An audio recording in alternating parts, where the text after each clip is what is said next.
औज़ुबिल्लाहिमिनश्शैतानिर्रजीम बिस्मिल्लाहिर्रहमानिर्रहीम। बेटा आज हम एक्सरसाइज 4.3 क्वेश्चन 2 सॉल्व करेंगे। इसमें क्या कह रहा है, if P X is equal to 4x square my plus 3x cube minus x minus 5 then find P -2, यानी ये पॉलीनोमियल की वैल्यू दे रहा है। तो सॉल्यूशन में हम इसको कैसे सॉल्व करेंगे, देखिए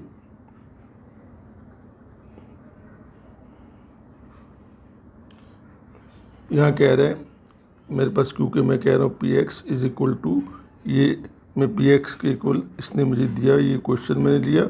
अब कहता है कि आप एक्स की जगह पे, ये जो एक्स है इसने उसकी जगह -2 रख दिया।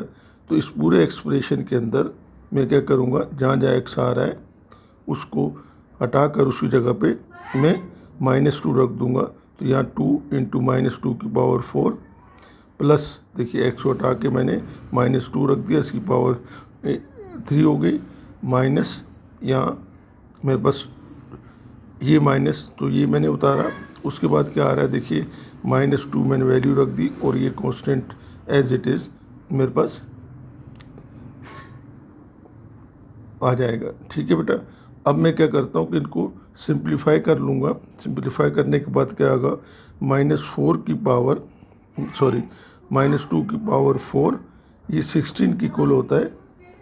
क्योंकि यहाँ मेरे पास पावर इवन नंबर है, तो ये माइनस जो है ये प्लस काउंट होगा। मैं इसको क्योंकि इवन नंबर्स अगर नेगेटिव बेस की पावर इवन नंबर हो तो हम उसको पॉजिटिव साइन लिखते हैं, या दूसरे लफ्ज़ों में आप अगर -2 को 4 दफ़ा मल्टीप्लाई करें तो minus into minus plus, plus into minus minus minus, तो 2 इंटू 16 हो जाएगा, प्लस 3 -2 की होल क्यूब दिया हुआ है, तो ये इसकी वैल्यू आएगी -8, और ये माइनस इंटू माइनस क्या हो जाएगा मेरे पास प्लस -5। इन दोनों को मल्टीप्लाई किया, 16 2 ज़ा 32 प्लस माइनस माइनस 8 3 ज़ा 24 प्लस 2 -5। अब मैंने क्या किया, पॉजिटिव नंबर्स को एक ब्रैकेट में मैंने ले लिया, ठीक है बेटा, और नेगेटिव को मैंने दूसरे में ले लिया, माइनस जैसे 24 और -5 है। तो ये मेरे पास क्या बनेंगे,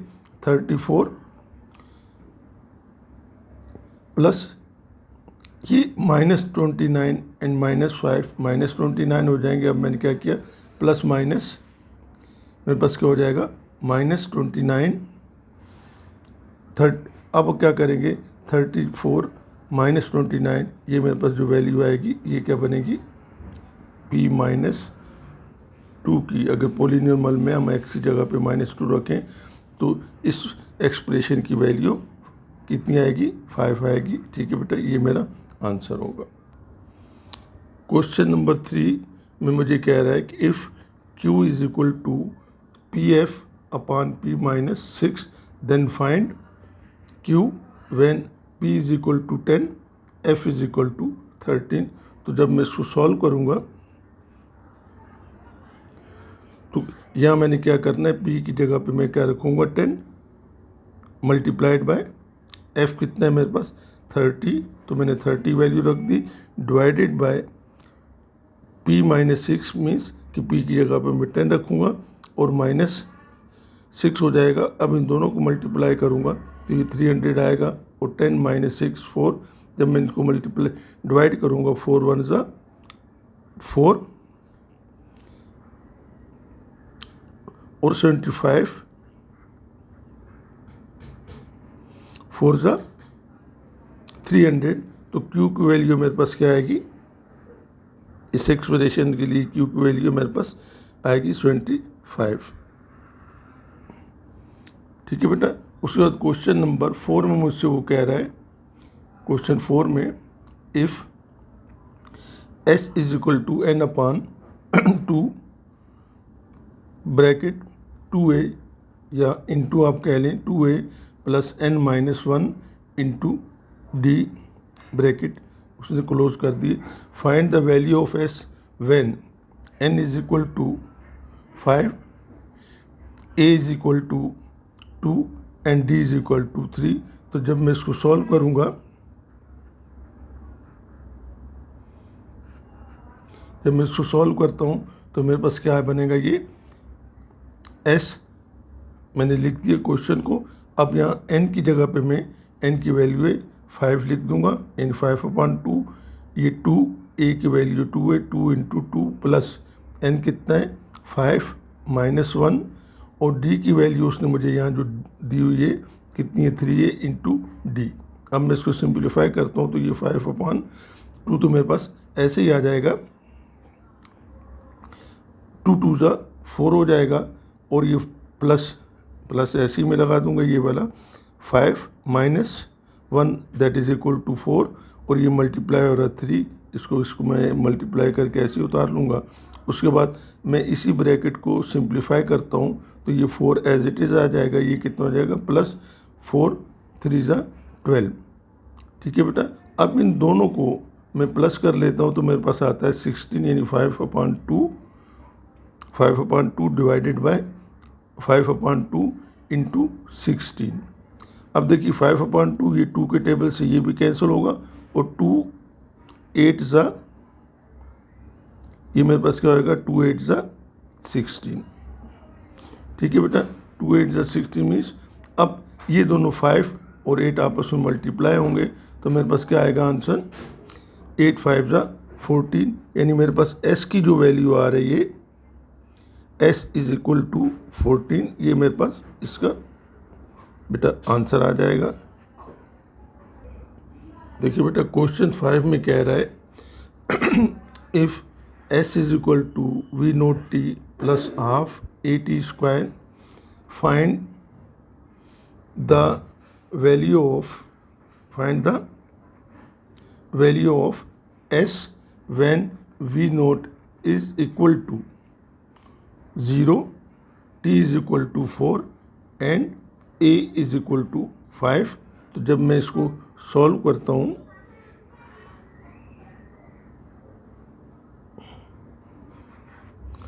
तो सॉल्यूशन में s is equal to v0t plus half at² मैंने लिखा।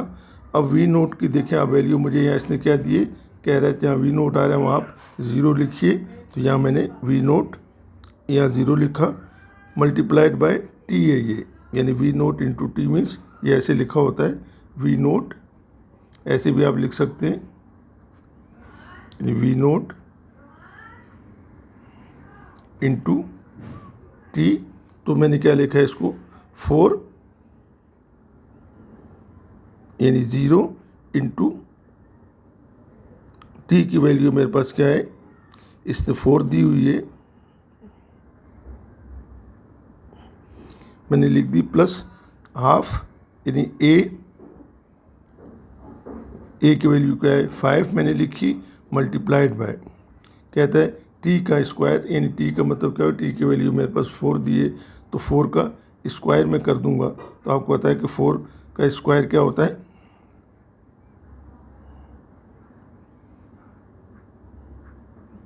That is equal to 4 into 4 that is 16 हो जाएगा, यानी 4 इंटू 4, ये आंसर क्या आएगा 16 आएगा।